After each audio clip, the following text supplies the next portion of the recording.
Force is strong in my family. Force is strong in my family. My father has it. My father has it. I have it. I have it. My sister has it. My sister has it. You have that power too. You have that power too. In time, you'll learn to use it as I have.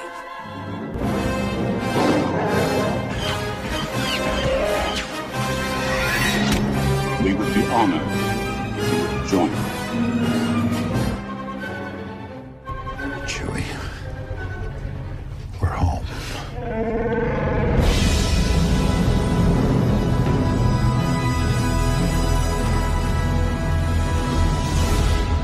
My Nerd World. Well, hello, Star Wars fans, and welcome to my Nerd World and episode number 27 of the Star Wars podcast. I am your host, John Justice. Glad that you were with the podcast once again this week. A little bit later than normal, just because life once again got in the way, and there was there was a lot of stuff that came out last week that I had every intention of covering over the weekend, and I was all ready to go, but again, I just got way too busy. And I'm actually glad I waited, because there was a couple of items that didn't come out until later in the weekend, and so and one particular item that I missed, and so it gave me an opportunity to kind of pool everything together that I did miss. Now, last week we had just a ton of new information that came out. Not just new footage, new behind-the-scenes videos with new footage, but Entertainment Weekly went and released a whole series of articles on a number of different aspects of the new movie. Some details about Finn, Starkiller Base, and General Hux. We have a runtime for the movie now. Kylo Ren and his lightsaber, and probably the one thing, for as weird as it sounds, there's two things about The Force Awakens that that's not right. There's a lot that I'm curious about when it comes to The Force Awakens. But there's a couple of things that really stick out to me. One is there is an assumption. Well, there was a leak that came out about how the movie opens.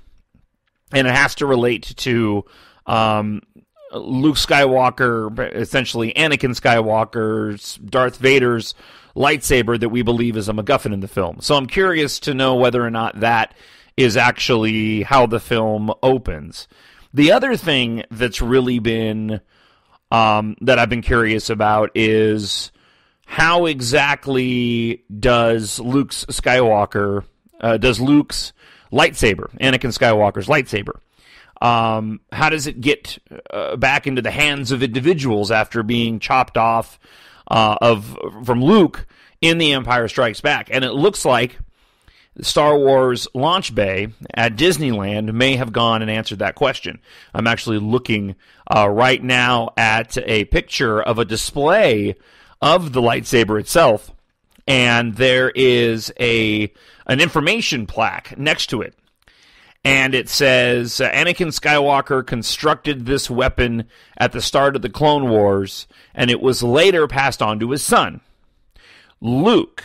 Luke lost it in the battle on Cloud City, but someone salvaged it from the city's industrial depths. And so we have a bit of a backstory now as to what happened to that lightsaber. Now, and I'm really kind of getting right into it.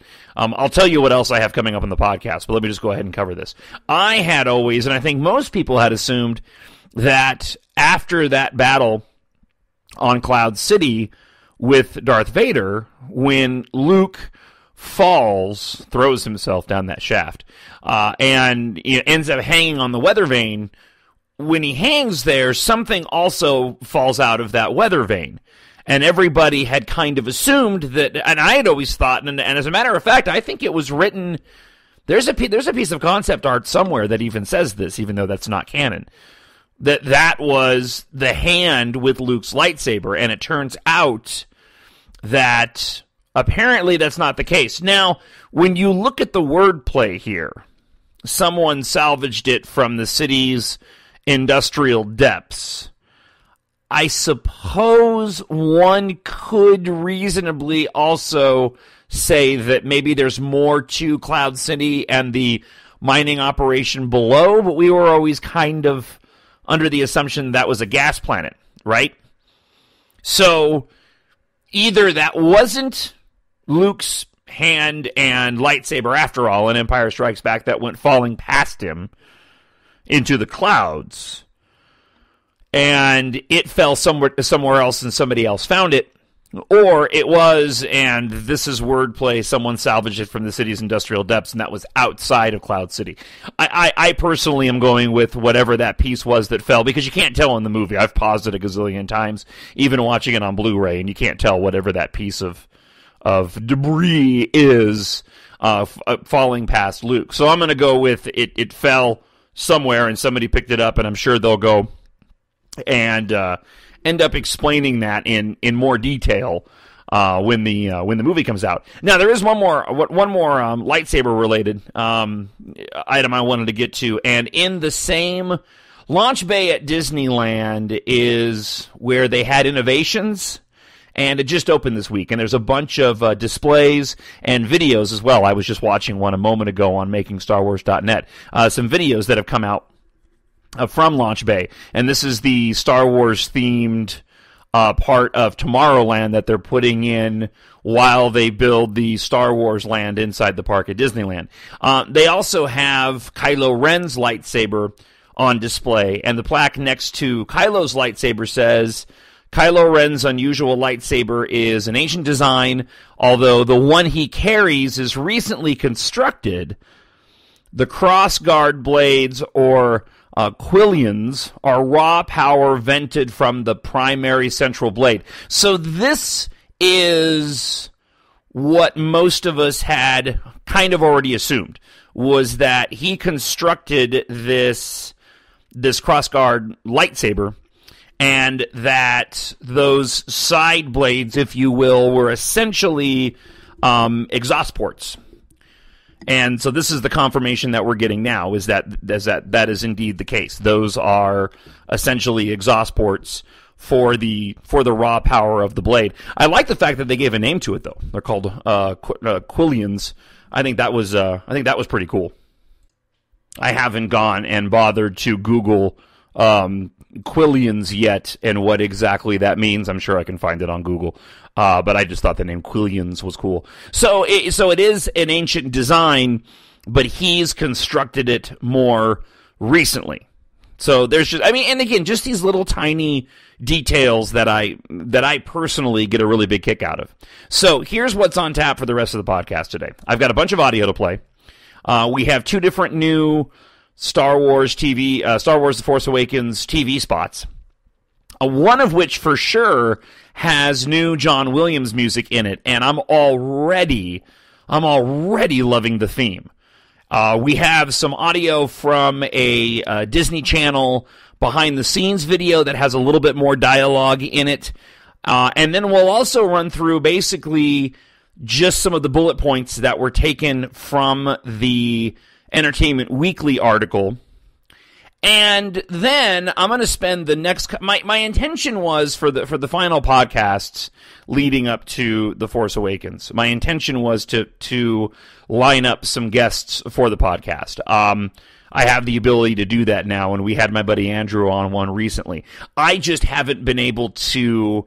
I just haven't had the time yet, honestly, to go and line up the guests for the podcast. And that's really just been on my part, with my other job that I have to do. And just life in general, I've got to, focus in and prioritize appropriately. And it just hasn't provided me the opportunity to line up some of the guests that I had hoped. I do plan on doing that in the future, and I'm hoping to expand this podcast and the other podcasts that I'm doing at some point. But again, I got to kind of balance my professional job and then doing sort of the funner side of my broadcasting, which has become the podcast. The audience on the podcast is growing at a fairly rapid rate, and I'm really excited about that. And I like being able to grow something organically and then see where it ends up and what it becomes. And that's kind of always been the goal on this.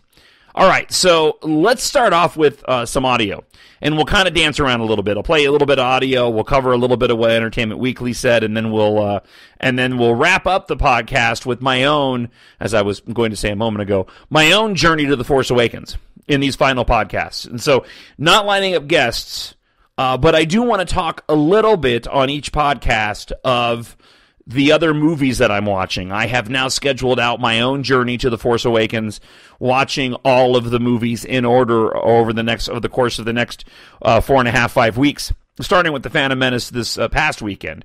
And I'm short a week because I only have 5 weeks. So what I'm going to do is the weekend before the movie opens, The Force Awakens opens, I'm going to watch Empire Strikes Back, and then I'm going to hold off on Return of the Jedi until the night before The Force Awakens. I may even try to swing it to where I can watch it in line if I can borrow the movie theater's Wi-Fi signal. I think that would be cool to sit there and watch Return of the Jedi on my iPad right before you go into the theater. And I was kind of like, wow, I wonder if other people are going to do that. And as a matter of fact, if I were a theater owner, I would set up Return of the Jedi in the lobby to play for people waiting in line for more than 2 hours. I think that would be awesome. All right, so let's get to this first spot. And I'll give you the good stuff first. This is the numbers on these TV spots are all screwy. Some of them have them labeled as 5 different TV spots. I'm pretty sure there's only 3. We covered one of them extensively last week in the bonus podcast where we covered the TV spot that was released on Sunday. This to me is number 2, and then we also have number 3. This one though has the a new John Williams theme in it. And I'm not going to spend a ton of time breaking down the footage because it's mostly just extensions of what we've seen from other scenes. Mostly the confrontation between Rey and Kylo in the forest, the attack on Maz Kanata's castle, and then the events on Jakku leading to Finn and Rey escaping off the planet in the Millennium Falcon. So let's go ahead and play you this TV spot. We'll call it number 2 for the sake of argument.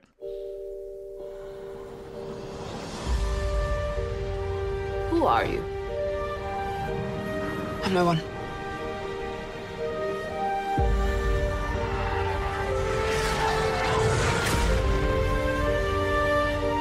Follow me. Nothing will stand in our way. I'll show them the dark side. I don't know your name. Finn, what's yours? I'm Rey. You might need this.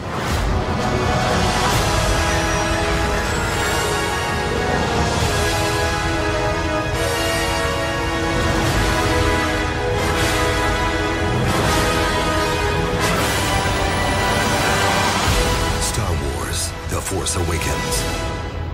All right, so there's a couple of things that I want to point out in this TV spot. I'm going to do a little start and stop again. I'm going to play it one more time and stop it about halfway through when the music changes. Listen in closely and you can hear the theme. Now, too soon to tell whether or not that's actually Rey's theme, but it is a theme. And the first time I heard it, I was kind of like, well, I'm not so sure on it. And after a couple of listens, you could really begin to hear the melody, and it started to grow on me. And I really like it. I mean, I'm excited for this soundtrack. Right? I'm excited for all of this movie. That's such an understatement. Okay, here you go again.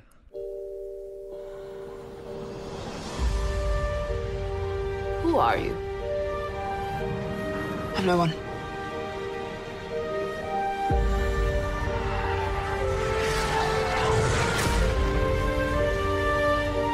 Follow me.